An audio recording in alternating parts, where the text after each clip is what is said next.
Bonjour à toutes et à tous et bienvenue sur Tout savoir DCG. Aujourd'hui on se retrouve pour la partie droit fiscal pour le programme de deuxième année. On va plus particulièrement s'intéresser à la TVA, taxe sur valeur ajoutée. Cette partie du cours du droit fiscal sera décomposée en 2 vidéos. En tout, 8 chapitres seront traités et cette vidéo concernera donc les 4 premiers chapitres.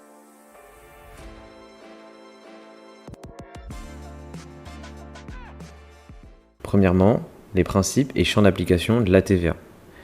Alors, il y a des opérations qui sont dites imposables par nature, par exemple les opérations de livraison de meubles ou de prestations de services à titre onéreux effectuées par des assujettis sont imposables par nature, et certaines sont imposables par détermination de la loi, par exemple les livraisons à soi-même, les importations, les acquisitions intracommunautaires et certaines opérations immobilières. D'un autre côté, on va retrouver des opérations exonérées, telles que les exportations, les activités médicales et paramédicales réalisées par les praticiens dans le cadre légal de la médecine, et également les frais d'hospitalisation et les transports d'ambulanciers. Les activités d'enseignement et de prestations réalisées dans le cadre de l'enseignement primaire, secondaire ou supérieur, et les cours de leçons particulières sont également exonérés. Et enfin, les opérations réalisées par des associations, si le montant de leur recette n'excède pas 60 000 €, sont exonérées de TVA. Aussi, quelques cas particuliers, les prestations de services d'avocats, d'artistes sont imposées, mais ces professions peuvent bénéficier d'une franchise si leur CA annuel est inférieur à 47 700. La location d'immeubles, comment ça fonctionne?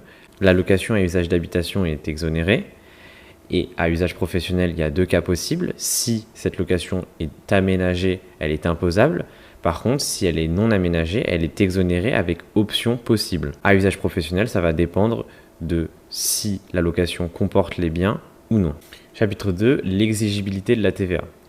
Donc j'ai récupéré un tableau qui est présent dans le livre qui résume parfaitement les exigibilités et l'effet générateur qui doivent être su parfaitement le jour de l'examen pour réaliser votre tableau. Premièrement, la nature de l'opération.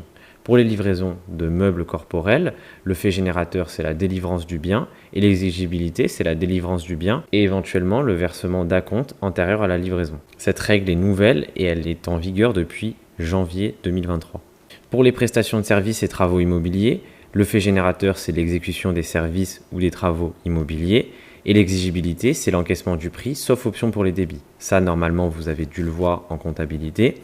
Si l'option est exercée, dans ce cas-là, TVA est exigée dès la réalisation de la prestation, mais si l'option n'est pas exercée, la TVA est exigée seulement à l'encaissement, ce qui en principe revient à une avance de TVA de la part du prestataire. Les importations de biens et services, leur fait générateur c'est le dédouanement et l'exigibilité c'est également le dédouanement. Les acquisitions intracommunautaires de biens, le fait générateur c'est la délivrance du bien, donc c'est la règle la plus compliquée de tout ce tableau.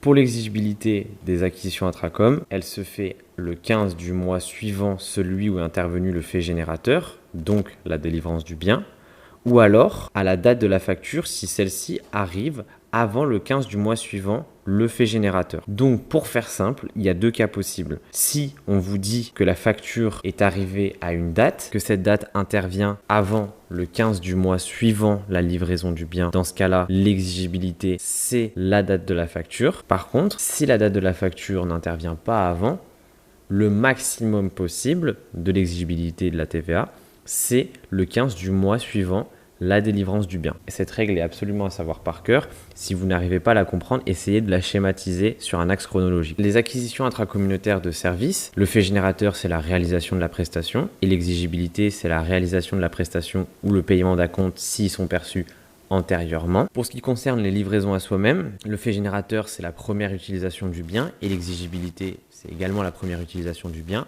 On va revenir sur les livraisons à soi-même dans un autre chapitre sur la TVA afin de mieux comprendre. Et enfin, pour les acquisitions de terrains à bâtir et vente d'immeubles neufs, le fait générateur, c'est la rédaction de l'acte notarié ou la livraison du bien. Et l'exigibilité, c'est la date de rédaction de l'acte notarié ou de la livraison de l'immeuble. Donc je vous ai spécifié quelques éléments importants pour l'option sur les débits. Les redevables concernés, ce sont les prestations de services et les entrepreneurs de travaux immobiliers. Les modalités, il y a une demande auprès du centre d'impôt dont il relève pour le paiement de la taxe et l'entreprise doit faire mention de l'option sur la facture. C'est une obligation. Et en ce qui concerne les effets, la TVA devient exigible dès l'inscription de la somme au compte client et la TVA sur acompte est due dès l'encaissement. Le paiement de la TVA se fait donc antérieurement à l'encaissement parce qu'il y a une option sur les débits, sinon ce ne serait pas le cas. Pour lister quelques avantages et inconvénients, les avantages, ça simplifie les obligations comptables et ça permet aux clients de déduire la TVA des réceptions de la facture. Mais pour les inconvénients, il y a forcément une avance de trésorerie qui doit être réalisée, puisque le client ne va pas forcément payer dès la réalisation de la prestation. C'est même possible qu'il paye un mois après, sauf que le prestataire devra la TVA sur la facturation avant même qu'il ait reçu le paiement. Le chapitre 3, la territorialité de la TVA. On va voir tous les cas possibles de territorialité de TVA. La livraison intracom d'abord, les exportations de biens vers les pays membres de l'Union européenne.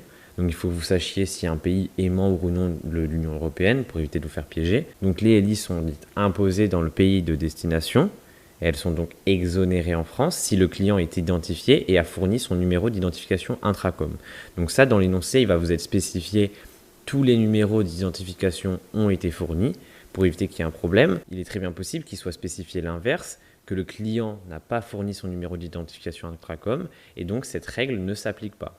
Donc si le client n'est pas identifié, alors l'opération est imposée en France. Maintenant, de l'autre côté, pour les acquisitions intracom, les importations venant des pays de l'Union européenne, les AI sont imposées à la TVA en France si l'entreprise française est assujettie à la TVA et qu'elle a indiqué son numéro d'identification intracom. Si l'opération est imposée dans le pays de départ, elle est donc exonérée en France. Le fait générateur, c'est comme on l'a vu, la livraison. Une exigibilité, c'est le 15 du mois suivant le fait générateur, sauf si la facture arrive avant le 15 du mois suivant le fait générateur. Ça, c'est ce qu'on a vu juste avant. Donc pour le complément, pour le COADM, voici un tableau qui résume bien ce que vous devez savoir à propos des opérations déductibles ou non. Donc ce tableau est à savoir, pas forcément en détail, mais vous devez comprendre la logique d'admission ou non de certaines opérations. Et ce que je vous conseille, c'est de vous entraîner. Il y a notamment des règles qui peuvent être assez communes, notamment les cadeaux d'une valeur unitaire inférieure à 73 € TTC par an et par bénéficiaire. Ça peut être une règle qui doit être appliquée dans un examen.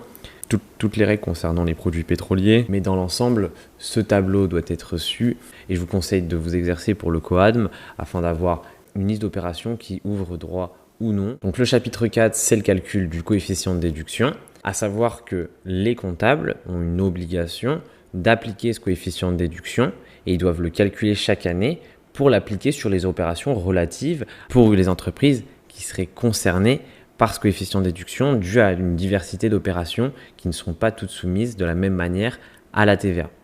Donc le coefficient de déduction, il est égal au COAS, coefficient d'assujettissement, fois le COTAX, coefficient de taxation, fois le COADM. Pour le COAS, la définition du COAS, à savoir, c'est la proportion d'utilisation réelle du bien ou du service pour des opérations dans le champ d'application de la TVA.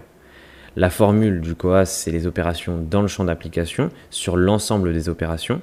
Donc ça, il est possible qu'il vous soit spécifié dans l'énoncé que certaines opérations sont hors champ d'application. Il y en a une multitude et c'est probable qu'elles soient spécifiées. Et donc, lorsque vous allez réaliser votre division, vous saurez s'il faut les mettre ou non au numérateur. Pour notre cotaxe, c'est la proportion dans laquelle le bien ou le service acheté est utilisé pour des opérations ouvrant droit à déduction de la TVA et pas simplement dans le champ.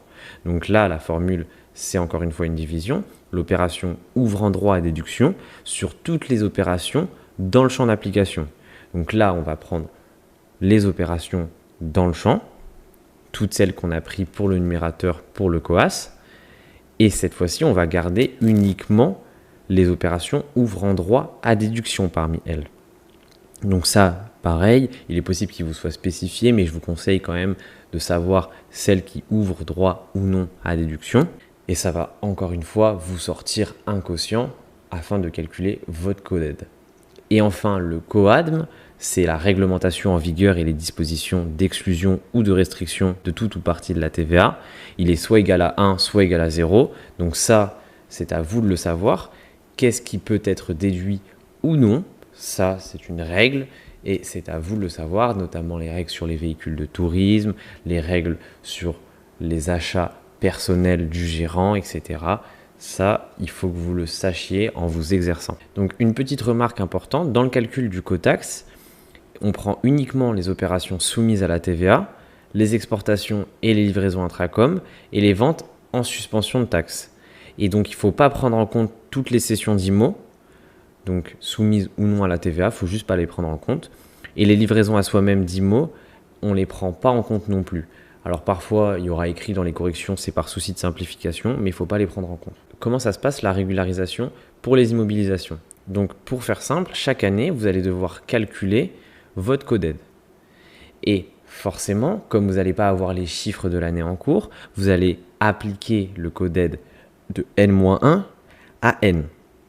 Et donc, il va devoir y avoir une régularisation et on va voir dans quel cas il peut y en avoir une ou non. Si la différence entre COAS fois cotaxe de N et le COAS de R, donc le COAS réel fois le cotaxe réel, est supérieur à 10%, donc si ce qu'on a pris en N-1 pour le COAS et le cotaxe et ce réel pour le COAS et pour le cotaxe, encore une fois, cette différence est supérieure à 10%, alors il y aura lieu à une régularisation au niveau de la TVA déduite. La régularisation, elle se calcule de cette manière.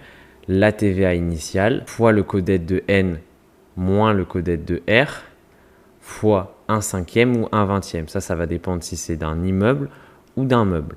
Un meuble, c'est 5 ans et un immeuble, c'est 20 ans. Donc vous avez ici le calcul détaillé selon chaque type d'immeuble ou de meubles. Définitif, si au cours de l'année N, le coded provisoire est différent du coded définitif, cela donne lieu à une régularisation en fin d'année et cette régularisation se calcule à peu près de la même manière, le montant de la TVA initiale fois le coded de N définitif moins le coded de N provisoire.